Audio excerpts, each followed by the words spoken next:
तो गाइस अब कहानी 2018 अक्टूबर में आ चुकी है, जहां यूजी और नोबारा एक मूवी देखने का प्लान बनाते हैं, पर मेगुमी बहुत ही ज्यादा थकने की वजह से वहां से चला जाता है। यूजी नोबारा को बताता है कि वो अर्थवर्म 4 नाम की एक मूवी को देखने जा रहा है और वो नोबारा को भी अपने साथ चलने के लिए बोलता है, लेकिन नोबारा उसे साफ साफ मना कर देती है और यूजी से कहती है, अरे भाई मैंने तो इसके पहले 2-3 पार्ट भी नहीं देखे, तो मेरे को सीधा 4 दिखाने लगा हुआ है। और यूजी अब उस पहले की मूवीज के बारे में नोबारा को रिकैप देने लगता है और उसे फिल्म का ट्रेलर भी दिखाता है, जिसमें एक पागल साइंटिस्ट एक लड़के को एक अर्थवर्म में बदल देता है और फिर उस केंचुए को एक लड़की से प्यार जाता है। पर नोबारा को ये कहानी बिल्कुल फालतू की लगती है और उससे कहती है, अभी ये क्या देखते रहता तू, किस टाइप की मूवीज देख रहा है आजकल, मैं शॉपिंग करने जा रही हूँ, मुझे नहीं देखने कोई मूवी। और वो दोनों वहाँ से अलग अलग डायरेक्शंस में जाने लगे हैं। और तभी वहाँ पर हम एक लड़की को भी देखते हैं जो कि दूर से यूजी को घूर रही थी। दूसरी तरफ हम टोडो और मेमे को उसे बुढ़े प्रिंसिपल के पास देखते हैं, जहाँ वो कुछ स्टूडेंट्स की रैंक को बढ़ाने की सिफारिश करने आए थे, जिनके नाम थे माकी, पांडा, मेगुमी, नोबारा और यूजी। वो लोग चाहते थे कि इनकी रैंक को बढ़ाकर फर्स्ट ग्रेड सॉर्सर्स पर प्रमोट कर दिया जाए इन्हें, पर ये बुढ़ा उन्हें कहता है कि इन्हें किसी फर्स्ट ग्रेड वाले के साथ अभी कोई मिशन कंप्लीट करना होगा पहले, और मिशन के बाद उन्हें सेमी फर्स्ट ग्रेड बना दिया जाएगा और उसके बाद इन्हें अकेले में एक फर्स्ट ग्रेड मिशन को कंप्लीट करना होगा, फिर कहीं जाके मैं सोच सकता हूँ कि इन्हें प्रमोट कर दिया जाए। इसके बाद टोडो और मेमे टेबल टेनिस खेल रहे होते हैं और टोडो को पूरा यकीन था कि यूजी जल्द ही सारे मिशंस कंप्लीट कर लेगा और फिर वो बेस्ट फ्रेंड्स दोनों साथ में ही मिशन पर जाया करेंगे और मैच जीत कर मेमे यहाँ से चली जाती है। इस तरफ नोबारा शॉपिंग करके लौट रही होती है, तभी उसके पीछे वही लड़की आ जाती है जो कि यूजी को घूर घूर कर देख रही थी सड़क की दूसरी साइड पर, और ये लड़की नोबारा के पास आकर उससे यूजी के बारे में पूछने लगती है। इस लड़की का नाम यूको है और ये यूजी के स्कूल में उसकी क्लास में पढ़ा करती थी, लेकिन उस टाइम ये काफी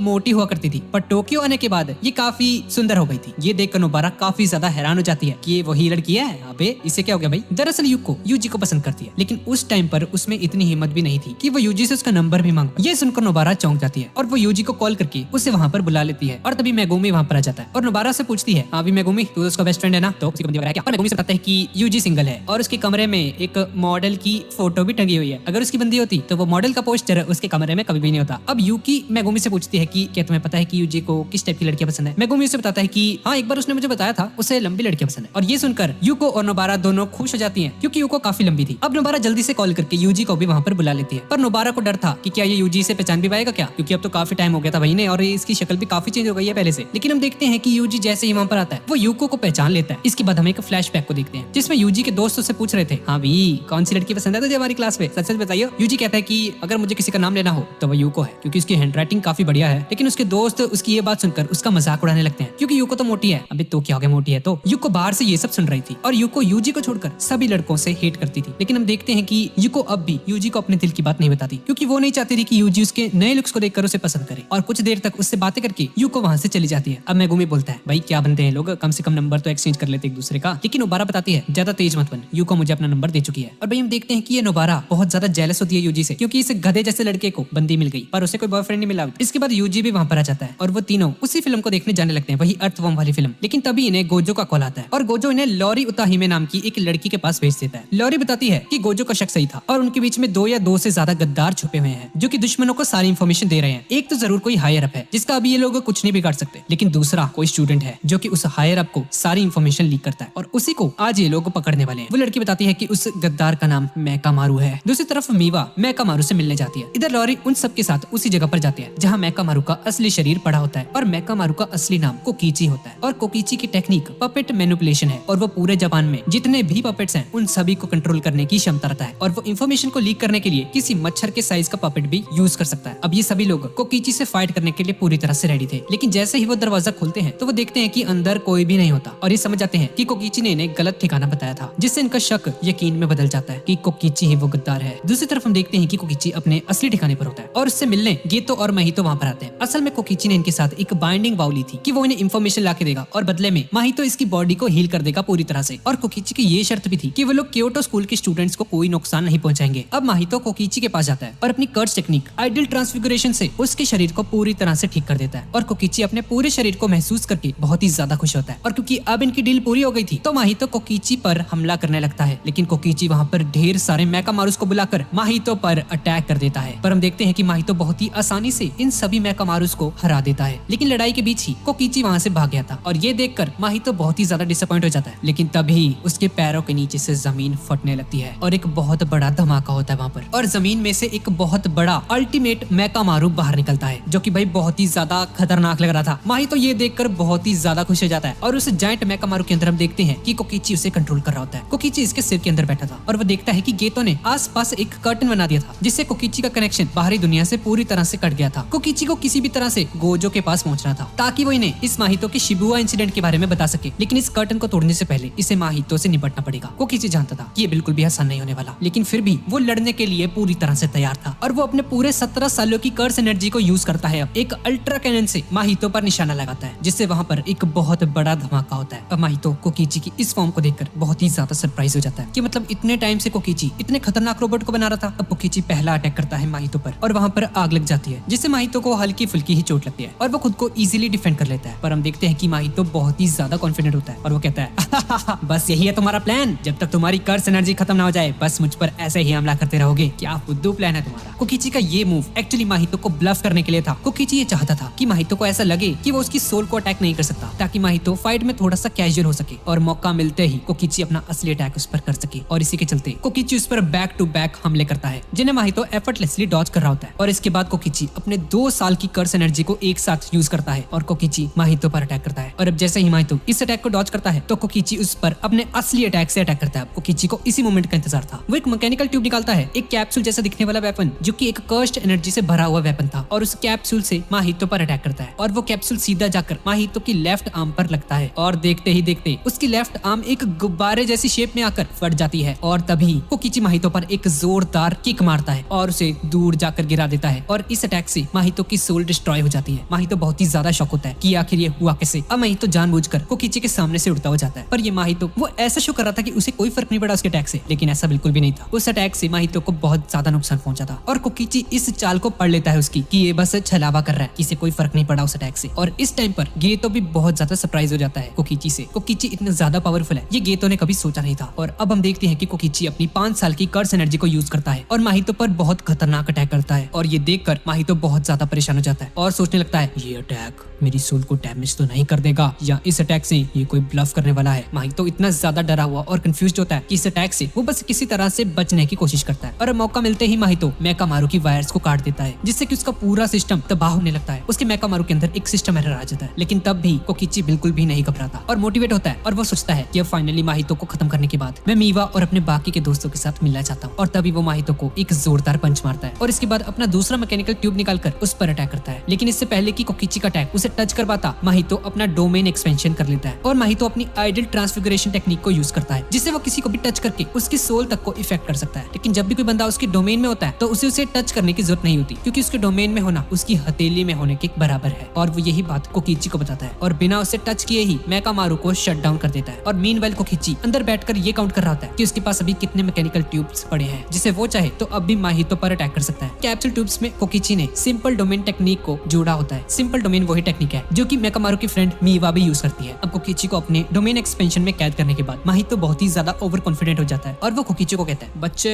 अब तुम्हें कोई होप रखने की जरूरत नहीं है, तुम हार चुके हो। लेकिन तभी मेकामारू फिर से उठ जाता है और माहितो पर अटैक कर देता है, जिससे उसकी बॉडी के टुकड़े टुकड़े हो जाते हैं और उसका डोमेन ब्रेक हो जाता है। गेतो ये देखकर बहुत ज्यादा सरप्राइज हो जाता है। अब माहितो को मारने के बाद कोकिची बहुत ज्यादा खुश हो जाता है और वो सोचता है कि अभी भी उसके पास 9 सालों की कर्स एनर्जी बची हुई है, जिससे कि वो अब गेतो को भी हरा सकता है। और वो गेतो पर अटैक करने ही वाला होता है कि तभी माहितो वहां पर आ जाता है और कोकिची पर एक सरप्राइज अटैक करके उसे बुरी तरह से डैमेज कर देता है। कोकिची माहितो को देखकर बहुत ज्यादा हैरान होता है और फिर उन दोनों में एक खतरनाक लड़ाई होती है, जिसमें फाइनली बेचारा कोकिची मर जाता है। अब फाइट के बाद ये तो माहितो को कहता है, तो मुझे लगता तुम्हारी ये फाइट बहुत ज्यादा रिस्की थी। और माहितो से कहता है, भाई मेरी बॉडी के टुकड़े उसके अटैक से नहीं हुए थे, बल्कि मैंने खुद ही अपने आप को ब्लास्ट किया था और अपने आप को टुकड़ों में डिवाइड कर लिया था, ताकि कोकिची को लगे कि मैं मर चुका हूँ। इस फाइट में कोई रिस्क नहीं था, सब कुछ वैसा ही हुआ जैसा मैंने प्लान किया। और वैसे भी इस फाइट ने मुझे सिंपल डोमेन से डील करने के बारे में सिखा दिया है। और इसके बाद फाइनली 31 अक्टूबर 2000 शुरू होता है शिबुया इंसिडेंट और लगभग 400 मीटर के रेडियस पर फैली एक बाउंड्री क्रिएट की जाती है। तभी लोग हैलोवीन सेलिब्रेट कर रहे होते हैं और बहुत सारा क्राउड है वहाँ पर। लेकिन तभी अचानक से पूरी की पूरी भीड़ का ध्यान ऊपर फैल रही उस बाउंड्री पर जाता है और सब लोग हैरान हो जाते हैं कि यहाँ पे आखिर हो क्या रहा है। और तभी शिबुया मेट्रो स्टेशन पर खड़े वो सभी के सभी लोग अचानक से एक बेसमेंट में सक होने लगते हैं। और इतना ही नहीं, उस बाउंड्री के बाहर जो लोग थे वो उस बाउंड्री के अंदर नहीं आ पा रहे थे। रात तकरीबन 8 बजे शिबुया मेट्रो स्टेशन के बाहर एग्जिट पर इचिची को देखते हैं, जो कि टीम नानामी को बता रहा होता है कि ये जो बाउंड्री है वो सिर्फ ह्यूमंस को ट्रैप कर रही है। इंसान अंदर जा तो सकते हैं लेकिन बाहर नहीं आ सकते। लेकिन मेरे जैसे सुपरवाइजर्स और तुम्हारे जैसे जुजुत्सु सॉर्सर्स उस बाउंड्री के अंदर आ जा सकते हैं, लेकिन उस बाउंड्री के अंदर सभी सिग्नल्स ब्लॉक हैं। उस बाउंड्री के अंदर जाने के बाद हम लोग अपने बंदों से कांटेक्ट नहीं कर पाएंगे। फिर अब उसी टाइम पर उस बाउंड्री या वेल के बाहर अकारी को देखते हैं, जो कि टीम जेनिन को इन्फॉर्मेशन देती है, जिसमें इंक्लूड है नाओबीतो जेनिन, माकी जेनिन और नोबारा। अकारी उन्हें बताती है कि ये वेल वेल ट्रांसपेरेंट है, हम उसके अंदर और बाहर जा सकते हैं, लेकिन इसे हम तोड़ नहीं सकते। और अब हमारे पास सिर्फ एक ही ऑप्शन है, जिस भी बंदे ने इस वेल को क्रिएट किया है हम उसे ढूंढे और उसे ही मार दें। और सेम टाइम पर शिबुया स्टेशन साउथ एंट्रेंस पर हम पांडा और आत्सुया नाम के एक बंदे को दिखते हैं। ये बंदा एक फर्स्ट ग्रेड सॉर्सर है और वो बोलता है कि इन सभी कांड के पीछे वही अपराधी होंगे जिन्होंने स्कूल में हमला किया था, और इन लोगों ने अब डिसाइड किया है कि गोजो ही उस कर्टन के अंदर जाएगा और सभी दुश्मनों को मारेगा, और बाकी लोग उस कर्टन को चारों तरफ से घेर लेंगे ताकि अगर कोई दुश्मन गोजो से बचकर भागने की कोशिश करेगा तो ये लोग उसे पकड़ लेंगे। इसके बाद हम उस कर्टन के अंदर देखते हैं जहाँ पर लोग घबराए हुए थे बहुत ज्यादा, और सतारू गोजो को अंदर भेजने की डिमांड कर रहे थे। इनके मोबाइल पर कोई भी सिग्नल भी नहीं आ रहा था। एक आदमी बोलता है कि उसने एक लोगों की भीड़ को स्टेशन के अंदर खिंचते हुए देखा था, वो लोग जरूर किसी बड़े खतरे में हैं। और तभी गोजो वहाँ पर आ जाता है और अभी शिबुया मेन इवेंट शुरू हो चुका है। गोजो फिर यहाँ के हिकारी मॉल के अंदर जाता है जहाँ पर सबसे ज्यादा लोग फंसे हुए थे। अब गोजो जानता था कि यहाँ उसके लिए कोई पक्का जाल बिछाया गया है, लेकिन फिर भी उसे कोई चिंता नहीं थी क्योंकि भैया गोजो है, मजाक थोड़ी है, कोई सबसे ज्यादा पावरफुल है। अब गोजो मॉल की बेसमेंट की तरफ बढ़ने लगता है। दूसरी तरफ आयोस सिमेट्री के अंदर यूजी मेमे के साथ होता है, और यहाँ पर हम मेमे के छोटे भाई उयुई को भी देखते हैं जिसके हाथ में मेमे का एक बड़ा सा हथियार था। यूजी इस बात से बहुत ही ज्यादा परेशान था कि गोजो को वहाँ पर अकेले लड़ने के लिए क्यों भेजा गया, उन लोगों को भी तो जाना चाहिए था उसके साथ उसकी मदद करने। तभी उन्हें कॉल पर बताया जाता है कि शिबुया के अंदर एक और कर्टन को बिछाया गया है और अब इन लोगों को वहीं पर जाना है। यूजी भी वहाँ पर जाने के लिए पूरी तरह से रेडी था। इधर गोजो उड़ते हुए टोक्यो मेट्रिक स्टेशन पर पहुंच जाता है जहाँ उसका मुकाबला जोगो, हनामी और चोजो से होता है। गोजो जोगो से कहता है, हाँ भी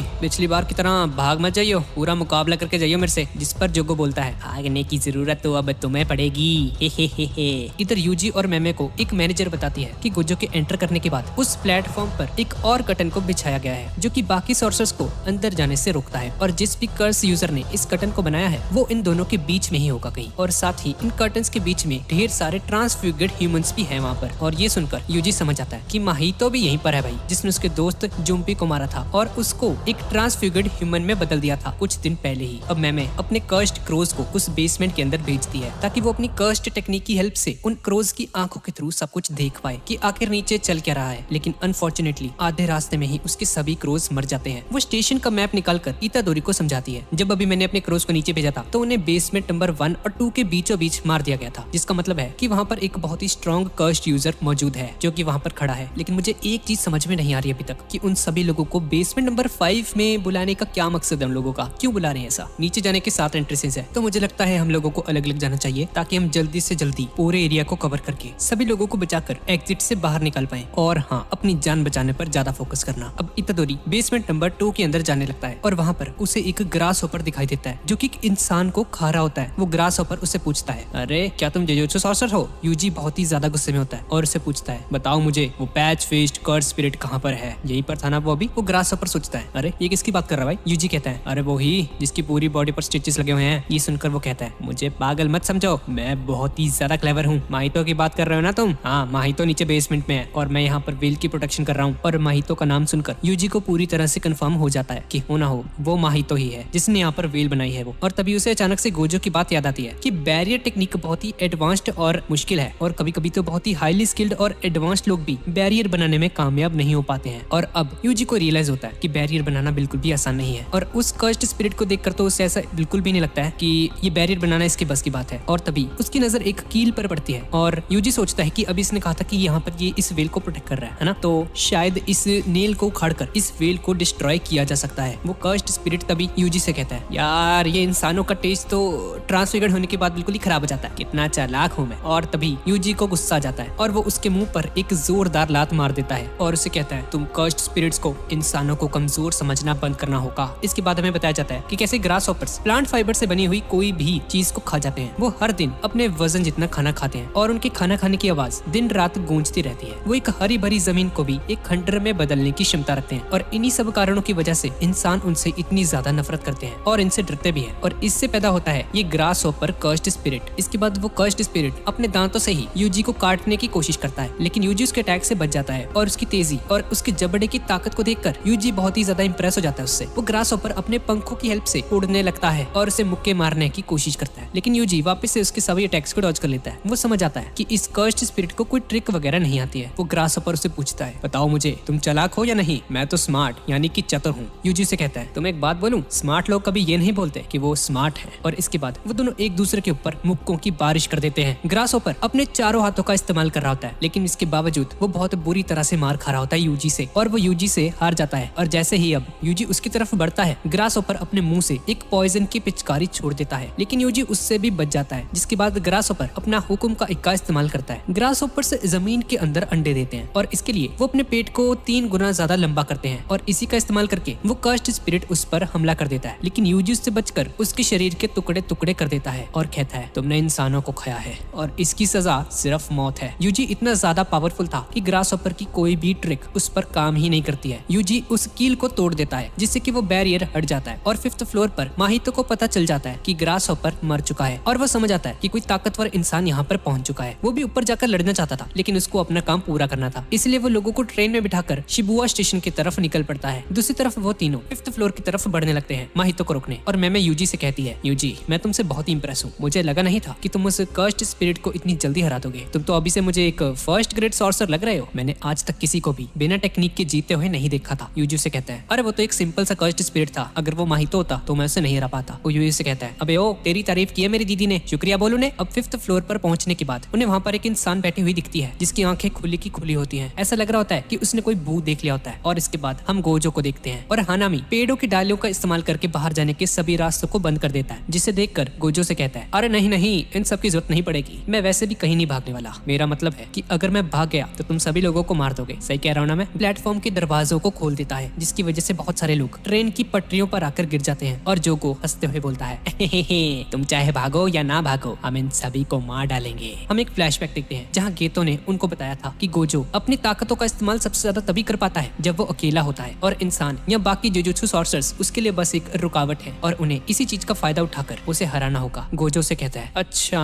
तो अब मैं समझा, इन्होंने पेड़ की डालियों से रास्ता रोका ताकि मुझे पता न चले कि दूसरी तरफ कोई इंसान है या नहीं, और अगर मैंने इन पर अटैक करने की कोशिश की तो आम इंसानों को चोट लग सकती है। इसके बाद जोगो और हनामी इंसानों को मारते हुए गोजो की तरफ बढ़ते हैं और चोजो ब्लड मैनिपुलेशन टेक्निक को यूज करता हुआ उस पर हमला करता है, लेकिन गोजो की इन्फिनिटी टेक्निक उसे रोक लेती है और उसे छू तक नहीं पाती। गेटो समझाता है, आसपास इतने सारे इंसान होने की वजह से गोजो कर्स्ट टेक्निक ब्लू और रेड दोनों का ही इस्तेमाल नहीं कर सकता, क्योंकि उससे बहुत ही तेज धमाका होता है वहाँ पर। अगर उसने ऐसा किया तो उसके आसपास खड़े सभी लोगों का मरना पूरी तरह से निश्चित है, इसलिए वो अपना पूरा ध्यान डिफेंस पर रखेगा। और अब गोजो और हनामी उस पर मुक्का मारने के लिए उसकी तरफ बढ़ते हैं, लेकिन उनकी इन्फिनिटी उन्हें अपने नजदीक नहीं आने देती और तभी वो दोनों डोमेन एम्पलीफिकेशन का इस्तेमाल करते हैं, जो कि मेकामारू के सिंपल डोमेन की तरह काम करता है, यानी कि वो किसी भी कर्स्ड टेक्निक को मिटा सकते हैं। इस टेक्निक की वजह से गोजो की इन्फिनिटी शील्ड टूटने लगती है, पर वो वक्त रहते वहाँ से भाग जाता है और वो दोनों एक दूसरे से टकरा जाते हैं। गोजो बोलता है, सब समझ आ रहा है मुझे बेटा, तुम किसी कर्स्ड यूजर के साथ मिले हुए हो, उसी ने तुम्हें ये कर्स्ड टेक्निक भी सिखाई है। गेटो उन्हें ये भी बताता है कि गोजो अपने इन्फिनाइट डोमेन का भी इस्तेमाल नहीं कर सकता, क्योंकि उसका डोमेन बहुत ही ज्यादा बड़ा है और उसके डोमेन से सिर्फ वही लोग बच सकते हैं जिन्हें वो छूता है, और वो दोनों भी अपने डोमेन का इस्तेमाल नहीं कर सकते, क्योंकि अगर उनके डोमेन की वजह से बहुत सारे मासूम लोगों की जान गई तो गोजो भी मजबूरी में अपने डोमेन का इस्तेमाल करना शुरू कर देगा, और अगर ऐसा हुआ तो उनका हारना पूरी तरह से निश्चित है। उन तीनों को बस किसी तरह से गोजो को रोक कर रखना है 20 मिनट के लिए, जिसके बाद गेतो प्रिजन रेल्म के साथ वहाँ पर पहुंच जाएगा और गोजो को कैद कर लेगा। जुगो पास में खड़े एक इंसान को मार देता है और गोजो को बोलता है, मैंने तुम्हें कहा था कि भागना मत, लगता है तुम्हें बात समझ नहीं आती। इसके जवाब में गोजो से कहता है, सच बताऊं तो मैं हैरान हूं भाई कि तुम मुझे इस बकवास से प्लान से हरा सकते हो अपने, लगता है तुम्हें मौत के घाट उतारना ही पड़ेगा। हनामी की तरफ उंगली करते हुए गोजो कहता है, ये हमारी तीसरी मुलाकात है और तुम अब भी मुझे अंडर एस्टिमेट कर रहे हो, तो मैं सबसे पहले बेटा तेरे को ही मारने वाला हूँ। और ऐसा बोल के गोजो उनके सामने आकर खड़ा हो जाता है। वो दोनों एक साथ उस पर हमला करते हैं और इसके जवाब में गोजो का हाथ पकड़कर उसे उखाड़ देता है और हनामी को लात मारकर दूर फेंक देता है। हनामी समझ जाता है कि गोजो सिर्फ उसका ध्यान भटकाने के लिए उसे धमकी दे रहा था, अभी उसका असली टारगेट तो जोगो है। और अब गोजो जोगो को पकड़कर दीवार की तरफ फेंक देता है, जिसे देखकर हनामी मन में सोचता है इसने अपनी इन्फिनिटी का इस्तेमाल करना बंद कर दिया है और ऊपर से अब ये सिर्फ क्लोज कॉम्बैट कर रहा है, जिसका मतलब है अब हमें इंसानों के बीच में छिपने की जरूरत नहीं है। यही सही मौका है अपनी टेक्निक को यूज करने का। हनामी अपनी टेक्निक को इस्तेमाल करने के लिए डोमेन एम्पलीफिकेशन को डीएक्टिवेट कर देता है और बहुत सारी पेड़ की डालियों से उस पर हमला करता है, पर हमें पता चलता है कि ये गोजो की एक चाल थी और जोगो चिल्लाकर हनामी को बोलता है, अबे बेवकूफ, डोमेन एम्पलीफिकेशन को एक्टिवेट करो जल्दी, पागल हो क्या तुम। लेकिन अब बहुत देर हो चुकी थी। गोजो बिजली की तेजी से हनामी के पास पहुंचता है और उसकी आंखें पकड़कर हंसते हुए बोलता है यही चीज तो तुम्हारी कमजोरी है, और ये बोलकर वो उसकी आंखें निकाल लेता है। जोगो मन में बोलता है, मैं अभी तक जिंदा हूँ क्योंकि मैंने अभी तक अपना डोमेन एम्पलीफिकेशन डीएक्टिवेट नहीं किया हुआ। लेकिन हैरानी की बात है, इतनी कम कर्स एनर्जी के साथ भी मार्शल आर्ट्स के दम पर ये हमारी बैंड बजा रहा है। गोजो सतारो, तुम सच में बहुत ही ज्यादा ताकतवर हो। क्या ऐसी कोई भी चीज है जो तुम नहीं कर सकते हो? चोजो अपनी ब्लड मैनिपुलेशन टेक्निक की हेल्प से गोजो पर हमला करता है, लेकिन उसकी इन्फिनिटी आसानी से इस अटैक को रोक लेती है। गोजो मन में कहता है, ये कर्स्ड स्पिरिट तो नहीं लग रहा। मैं यकीन से कह सकता हूँ ये डेथ प्रिंटिंग से जन्म लिया हुआ आधा इंसान और आधा कर्स है। इससे तो मैं बाद में निपटता हूँ। इसके बाद हानामी और जोगो अपनी डोमेन एम्प्लीफिकेशन से गोजो पर हमला करते हैं, लेकिन हानामी अब काफी कमजोर हो चुका था। ये देखकर गोजो हंसते हुए कहता है तो मेरी इन्फिनिटी को जितना मैं उतनी ही ज्यादा अपनी ताकत बढ़ाता रहूंगा। मुझे नहीं लगता ये हरी पत्ती मेरी इस ताकत को रोक सकता है। गोजो हनामी की तरफ मुड़ता है और अपनी इन्फिनिटी को बड़ा कर उसे दीवार से चिपका देता है। हनामी की जान बचाने के लिए जोगो उसका ध्यान भटकाने की कोशिश करता है, लेकिन गोजो उसकी तरफ देखता भी नहीं है और अपनी इन्फिनिटी को बढ़ाते हुए हनामी की तरफ बढ़ता है और उसके शरीर को पूरी तरह से डिस्ट्रॉय कर देता है और बोलता है, अब तुम्हारी बारी। इसके बाद हम एक फ्लैशबैक को देखते हैं, जहाँ गेतो उन सभी को समझाता है कि प्रिजनर रेल्म एक जीता जागता बैरियर है जो कि इस दुनिया में किसी भी चीज को कैद कर सकता है, लेकिन इसे एक्टिवेट करने के लिए कुछ कंडीशंस हैं। गोजो को कैद करने के लिए उन्हें इस बैरियर के 4 मीटर के रेडियस के अंदर 1 मिनट तक रहना होगा। ये सुनकर जोगो गुस्से में कहता है, मैं तुझे जिंदा जला दूंगा। क्या तू हमें गोजो के हाथों मरवाना चाहता है सबको? 1000 इंसानों की बलि चढ़ाकर भी हम उस मॉन्स्टर को नहीं हरा सकते कभी भी। ये नामुमकिन है। इसके बाद हम वापस प्रेजेंट में आ जाते हैं, जहाँ जोगो उससे डरकर भागने लगता है और ध्यान भटकाने के लिए कुछ इंसानों को उसकी तरफ फेंकता है, लेकिन गोजो अपनी इन्फिनिटी से उनको रोक लेता है। जोगो का प्लान था उसे मारकर भागते रहना और उसका ध्यान भटकाने के लिए लोगों को उसकी तरफ फेंकता रहता है, लेकिन उसकी एक भी स्ट्रेटेजी काम नहीं करती। जिसके बाद वो चिल्लाकर चोजो से कहता है, बेवकूफ, अगर तूने मेरी मदद नहीं की तो मैं खुद आकर तुझे जान से मार डालूंगा। ये सुनकर चोजो गोजो पर अपनी ब्लड मैनिपुलेशन टेक्निक से हमला करता है, लेकिन उसकी इन्फिनिटी शील्ड इसे भी आसानी से रोक लेती है। गोजो मन में बोलता है, जो लोग कर्स्ड स्पिरिट को नहीं देख सकते वो मुझसे दूरी बना रहे हैं। अगर मेरे आसपास ऐसे ही जगह बनती रही तो जोगो को पकड़ना बहुत ही आसान हो जाएगा, लेकिन उसे पता चल चुका है कि मैं नजदीक आकर उन्हें मारने की कोशिश कर रहा हूँ। अगर उसने चोजो के साथ मिलकर दूर से हमला किया तो बहुत लोगों की जानें जा सकती हैं इससे। मैं सबको तो नहीं बचा सकता, लेकिन वादा करता हूँ मैं उन दोनों को जान से मार कर रहूंगा। दूसरी तरफ जोगो बहुत ही ज्यादा टेंशन में आ जाता है और मन में बोलता है, अरे कितना टाइम लगेगा? 20 मिनट तो हो चुके हैं कब के। गेतो पहुंचा क्यों नहीं अभी तक? और हम देखते हैं कि दूर से गेतो ये सब देख रहा होता है और बोलता है, अभी सही टाइम नहीं आया है। गोजो अब भी ठंडे दिमाग से काम ले रहा है, उसे अभी थोड़ा और थकाना है। सीन शिफ्ट होता है मेजी स्टेशन पर, जहाँ वो लड़की यूजी से कहती है, सारे ट्रांसफिगर्ड ह्यूमंस ट्रेन में बैठकर मेट्रो स्टेशन की तरफ गए हैं। और इतना बोलकर वो लड़की एक ट्रांसफिगर्ड ह्यूमन में बदल जाती है और ये देखकर यूजी समझ जाता है कि माहितो उन ट्रांसफिगर्ड ह्यूमंस का इस्तेमाल करके गोजो को हराने की कोशिश करेगा। सीन शिफ्ट होता है शिबुया मेट्रो स्टेशन पर, जहाँ ट्रांसफिगर्ड ह्यूमन से भरी हुई स्टेशन की एक ट्रेन पहुंच जाती है वहाँ पर, और उस ट्रेन में मौजूद सभी ट्रांसफिगर्ड ह्यूमंस नॉर्मल इंसानों को मारना शुरू कर देते हैं। और उस ट्रेन से माहितो बाहर निकलकर जोगो को बोलता है, हाँ, लोगों के चेहरे पर ये डर देखकर कितना सुकून मिलता है यार। सच में हम कुछ इंसानों को जिंदा रखेंगे ताकि बाद में उनका शिकार कर सके। जोगो से बोलता है, हानामी मर चुका है। और अब हानामी की मौत को सुनकर माहितो हैरान रह जाता है और उन मॉन्स्टर्स की वजह से सब लोग इधर उधर भागना शुरू कर देते हैं। और इस भीड़ का फायदा उठाकर माहितो एक सांप जैसे ट्रांसफिगर्ड ह्यूमन पर सवार होकर गोजो पर हमला करने के लिए बढ़ता है आगे, लेकिन उसकी इन्फिनिटी अटैक को रोक लेती है। गोजो से मुक्का मारने की कोशिश करता है, लेकिन वो हवा में उड़कर उससे बच जाता है और गोजो को बोलता है, तुझे इंसानों के बारे में एक घटिया चीज बताऊं क्या? उनकी आबादी बहुत ज्यादा होती है। और तभी हानामी की बनाई हुई पेड़ की डालियां टूट जाती हैं और चौथे फ्लोर पर खड़े हुए सभी इंसान नीचे गिरने लगते हैं। ये देखकर गोजो बहुत ज्यादा टेंशन में आ जाता है। तभी माहितो और चोजो अपनी अपनी टेक्निक का इस्तेमाल करके आसपास खड़े सभी लोगों को जान से मारने लगते हैं। ऊपर से जोगो भी उस पर हमला कर देता है, लेकिन गोजो उसका हाथ पकड़ लेता है और अपनी जान बचाने के लिए जोगो खुद ही अपने हाथ को उखाड़ लेता है। और अब गोजो को इतना परेशान देखकर माहितो कहता है, ये यूजी की तरह तो बिल्कुल भी नहीं है हमें जान से मारने के लिए, ये तो कुछ इंसानों की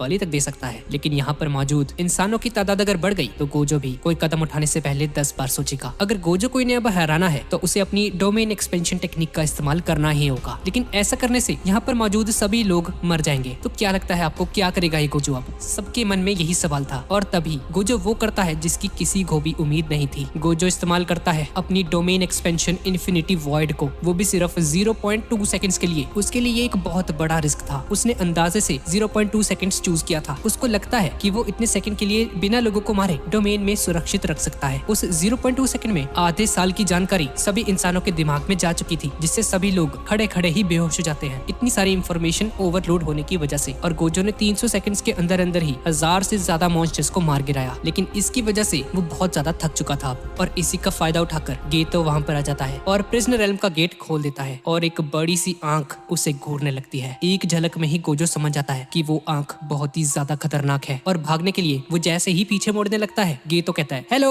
कैसे हो गोजो। और उसे देखकर गोजो मन में सोचता है क्या ये नकली गेटो है, क्या ये कोई ट्रांसफिगरेशन टेक्निक है? नहीं, ये ऐसा नहीं हो सकता, ये तो असली गेटो है। और गोजो 1 मिनट तक अपनी सभी पुरानी मेमोरीज को याद करता रहता है, जिसके बाद वो प्रिजनर रेल्म उसे बंदी बना लेता है। गेटो से बोलता है अरे अरे अरे अरे गोजो, लड़ाई के दौरान तुम्हारा ध्यान कहीं और नहीं होना चाहिए। गोजो मन में सोचता है मैं अपने शरीर को हिला तक नहीं पा रहा हूँ और ना ही किसी कर्स एनर्जी को महसूस कर पा रहा हूँ, क्या मैं हार गया? यही मेरा अंत है। और गोजो गेटो से पूछता है तुम कौन हो? गेटो से कहता है अरे मैं गेटो हूँ, तुम्हारा दोस्त, पहचाना नहीं मुझे? गोजो कहता है मेरी आंखें बता रही हैं कि तुम गेटो हो, लेकिन मेरी आत्मा इस बात को मानने के लिए बिल्कुल भी तैयार नहीं है, बताओ मुझे कौन हो तुम? और अब गेटो अपने दिमाग को खोल देता है और हंसते हुए बोलता है तुम्हें कैसे पता चला?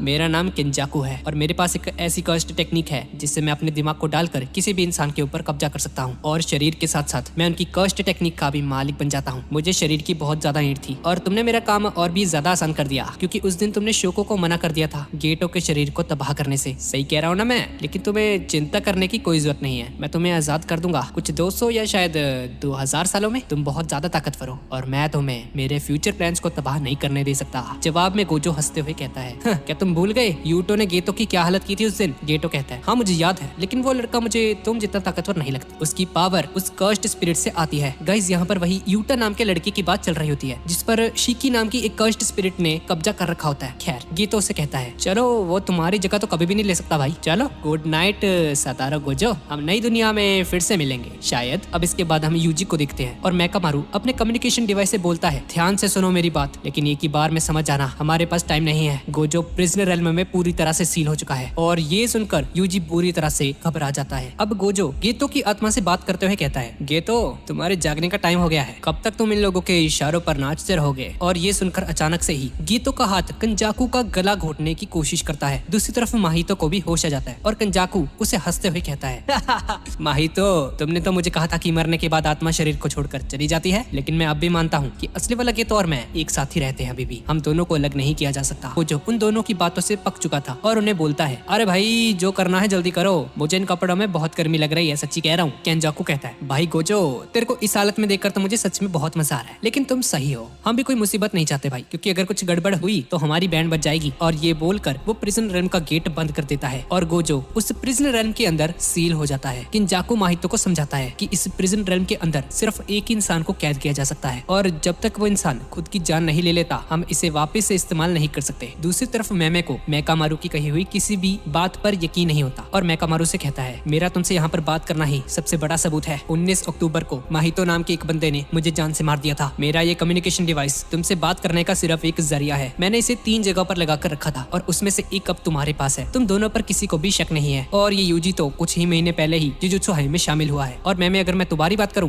तो तुम अपनी बर्ड मैनिपुलेशन टेक्निक की हेल्प से सिटी में चोरी छिपे नजर रख सकती थी और दुश्मनों को खबर दे सकती थी, लेकिन तुम हमारी हेल्प कर रही हो। इससे साबित होता है कि तुम दुश्मनों के साथ नहीं मिली हुई हो। ये सुनकर मैमे बोलती है ऐसा भी तो सकता है कि मैं बस तुम लोगों का साथ देने का नाटक कर रही हूँ। मेकामारू कहता है अच्छा अगर ऐसा है तो फिर वो कर्स यूजर तुम्हें जान से मारने के लिए आगे क्यों बढ़ रहे हैं? मेकामारू कहता है शिबुया में सिचुएशन चेंज हो चुकी है, दुश्मन के बिछाए हुए बैरियर्स हमसे बहुत ही ज्यादा पावरफुल हैं। फिलहाल यहाँ पर 4 बैरियर्स हैं। बैरियर ए में नॉर्मल ह्यूमंस फंसे हुए हैं, बैरियर बी में गोजो सतारो फंसा हुआ है प्रिजनर रेल्म के अंदर, बैरियर सी जुजुत्सु सॉर्सर्स को अंदर आने से रोकता है और आखिरी बैरियर भी पहले वाले की तरह ही है जो कि इंसानों को बाहर जाने से रोक रहा है। और ऊपर से मोबाइल फोन्स इन बैरियर्स के अंदर काम नहीं करते, यानी कि जिसका मतलब है तुम अपने सुपरवाइजर से भी बात नहीं कर सकते और इसीलिए तुम लोगों को मेरी बातें माननी ही होंगी। मेरे पास टाइम नहीं है, ये कम्युनिकेशन डिवाइस कभी भी बंद हो सकता है। यूजी तुम जल्दी से शिबुया सिटी जाओ और बाकी के सॉर्सर्स को बताओ कि गोजो हार चुका है और सभी लोग अपना ध्यान गोजो को बचाने में लगाएं। और मैमे तुम यूजी के लिए रास्ता बनाओ और सभी कर्स यूजर को मारकर इस जगह पर नजर रखो, क्योंकि हमें दुश्मनों के अगले प्लान के बारे में कुछ नहीं पता अभी तक। और उई उई तुम अपनी बहन के साथ रहो, अगर गोजो गायब हो गया तो कर्स्ड स्पिरिट और इंसानों के बीच का जो बैलेंस था वो पूरी तरह से बिगड़ जाएगा। मुझे माफ कर देना, लेकिन इस मिशन के लिए तुम सभी को अपनी जान को जोखिम में डालना होगा। अब सब तुम्हारे ही हाथ में है। और तभी एक कर्स्ड स्पिरिट वहाँ पर पहुँच जाता है और इसी के साथ गोजो सतारो को बचाने का मिशन शुरू हो जाता है। दूसरी तरफ जोगो और चोजो को भी होश आ जाता है और अब गेटो जैसे ही उन्हें अगले प्लान के बारे में अपना बताने वाला होता है, उसके उसके हाथ में रखा हुआ वो प्रिजनर रेल्म इतना भारी हो जाता है कि वो जमीन में एक बहुत बड़ा छेद कर देता है। ये देखकर सभी लोग हक्के बक्के रह जाते हैं। प्रिजनर रेल्म की आंखों से आंसू आने लगते हैं और अंदर बैठकर गोजो अपने आप से कहता है, लगता है टाइम यहाँ पर रुक चुका है, मैंने बहुत बड़ी गलती कर दी, लेकिन मुझे चिंता करने की जरूरत नहीं है भाई, मुझे मेरे दोस्तों पर पूरा यकीन है। अब इसके बाद हम उन तीनों को देखते हैं जो कि उस बैरियर के बाहर वेट कर रहे होते हैं और वो लोग अपने अगले प्लान के बारे में डिस्कस कर रहे होते हैं। तीनों टीम उस बैरियर के अंदर जाने के लिए तैयार हो जाती है। टीम नानामी के लिए सबसे बड़ी चिंता थी वो बैरियर जो किसी भी जुजुत्सु सॉर्सर को गोजो के पास जाने से रोक रहा है, और ऊपर से गोजो को 1 घंटा हो चुका था उस बैरियर के अंदर गए हुए और अभी तक उसकी कोई खबर नहीं होती। इसके बाद हम उसी असिस्टेंट मैनेजर को देखते हैं जो कि फोन में बात कर रहा होता है कि तभी एक कर्स्ड यूजर उस पर तलवार से हमला कर देती है और उसे जान से मार देती है, और एक और लड़की वहां पर आकर उसे बाकी के सुपरवाइजर्स को मारने का भी ऑर्डर दे देती है। अब इसके बाद हम शिबुया मेट्रो स्टेशन पर देखते हैं जहाँ पर कोकिची अपने मेकामारू डिवाइस की हेल्प से उनकी सारी बातें रिकॉर्ड कर रहा होता है। गेटो समझाता है कि गोजो की कर्स एनर्जी इतनी ज्यादा है कि प्रिजनर रेल्म को उसको पूरी तरह से सील करने में थोड़ा टाइम लग रहा है, और जब तक ये प्रिजनर रेल्म उसे अच्छे से नहीं कैद कर लेता वो उसे इस जगह से हिला भी नहीं सकते हैं। अब माहितो को जैसे ही उस मेकामारू डिवाइस के बारे में पता चलता है तो वो अपने हाथों को लंबा कर उस डिवाइस को तोड़ देता है, और ये खबर मिलते ही कोकिची यूजी से कहता है, गुड न्यूज है, गोजो इतना ज्यादा ताकतवर है कि वो उस प्रिजनर रेल्म को उस जगह से हिला भी नहीं पा रहे हैं। यही सही मौका है, दुश्मनों को चारों तरफ से घेर लो। बैरियर सी के डीएक्टिवेट होते ही आसपास के स्टेशन से सभी लोग एक साथ उन पर हमला कर देंगे। और तभी उसे याद आता है कि मैंने बताया था कि टीम नानामी जेनिन शिबुया स्टेशन पर बैकअप के लिए खड़ी है, और अब बैरियर से बाहर निकलते ही यूजी को दिखाई देता है कि बहुत सारे ट्रांसफिगर्ड ह्यूमंस इंसानों पर हमला कर रहे हैं, और अपनी स्पीड और ताकत का इस्तेमाल करके वो ट्रांसफिगर्ड ह्यूमंस की धुलाई करने लगता है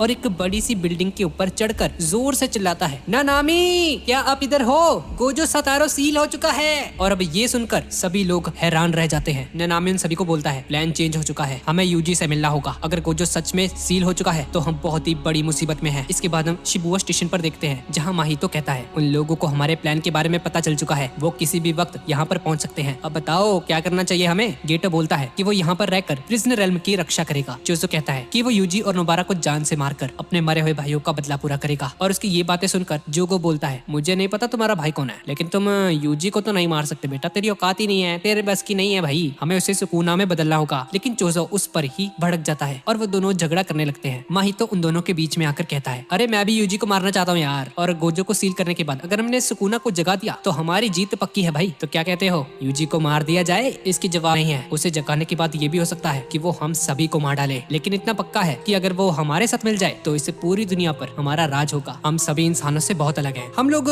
मौत से नहीं डरते और अपने गोल्स को पूरा करने के लिए अपनी जान भी दे सकते हैं। सही बोलूं तो हम ही असली इंसान हैं। तो चलो भाई क्यों ना एक गेम खेलें। अगर मैंने यूजी को पहले ढूंढ लिया तो मैं उसे जान से मार दूंगा, लेकिन अगर तुमने उसे पहले ढूंढ लिया तो तुम उसके अंदर के सुकूना को जगा देना। और माहितो और चोजो यूजी को पकड़ने के लिए भाग जाते हैं और उनके पीछे पीछे जोगो भी चला जाता है, और मिमिको और नानामी को भी देखते हैं, और वो किंजाको को बोलते हैं, तो जैसा कि हमने प्रॉमिस किया था तुम्हारी मदद करने के बदले हमें गेटो का शरीर वापस चाहिए। हम नहीं चाहते कि तुम जैसा कर्स गेटो के शरीर के साथ ऐसी हरकतें करे। जिसके जवाब में किंजाकू से कहता है, प्रॉमिस? कौन सा प्रॉमिस भाई, क्या तुम दोनों बेवकूफ हो? चुपचाप दफा हो जाओ यहाँ से, वरना तुम दोनों को मार डालूंगा अभी। और जाने से पहले वो दोनों कहती हैं, तुम इस चीज के लिए बहुत पछताओगे, लेकिन इस चीज से गेटो को कोई भी फर्क नहीं पड़ता। दूसरी तरफ नानामी की टीम यूजी के पास पहुंच जाती है और मेकामारू नानामी को पूरा प्लान बताता है, जिसे सुनकर नानामी उसे कहता है, आसपास के स्टेशन से उन पर हमला करना बिल्कुल सही रहेगा, लेकिन उसके लिए हमें पहले बैरियर को डीएक्टिवेट करना होगा। हमारे पास टाइम सिर्फ मैं ही कर सकता हूँ, तो मुझे लगता है मुझे बैरियर से बाहर जाकर कियोताका से बात करनी होगी। तब तक तुम दोनों बैरियर सी को डीएक्टिवेट करो, और इनो अगर तुम्हें बाकी दोनों टीमें दिखाई दे तो उन्हें यहाँ की सिचुएशन के बारे में पूरा एक्सप्लेन करना और उनसे हेल्प मांगना, और हाँ इन दोनों का ध्यान रखना। नानामी के इन ऑर्डर्स को सुनकर इनो जोश से भर जाता है और उन दोनों को समझाता है कि अगर ये मिशन फेल हुआ तो 2 चीजें होंगी। पहली, गोजो फैमिली अपनी ताकत को खो देगी, क्योंकि सतारो गोजो अकेले ही अपनी फैमिली को सपोर्ट करता है, और बिना पावर गोजो फैमिली यूजी को उसके एग्जीक्यूशन से नहीं बचा पाएगी। और दूसरी चीज, जितने भी कर्स यूजर और कर्स्ड स्पिरिट्स गोजो के डर से छिपे हुए थे वो सभी के सभी एक साथ इंसानों पर हमला कर देंगे, यानी कि दोनों ही मामलों में हम हारने वाले हैं, और इसी के साथ पूरे टोक्यो की आबादी खत्म हो जाएगी और सिर्फ कर्सिस का राज होगा। तो चलो मेरे साथियों इस बैरियर को डीएक्टिवेट करते हैं, और इसी के साथ इस सीरीज का तीसरा पार्ट यहीं पे खत्म हो जाता है। तो गाइस यही थी आज की वीडियो, और अगर आपको इसका अगला पार्ट चाहिए तो प्लीज नीचे कॉमेंट में मुझे जरूर बताना, और गाइस प्लीज इस वीडियो को लाइक जरूर कर देना। तो ठीक है गाइस, और मिलते हैं अगली वीडियो में।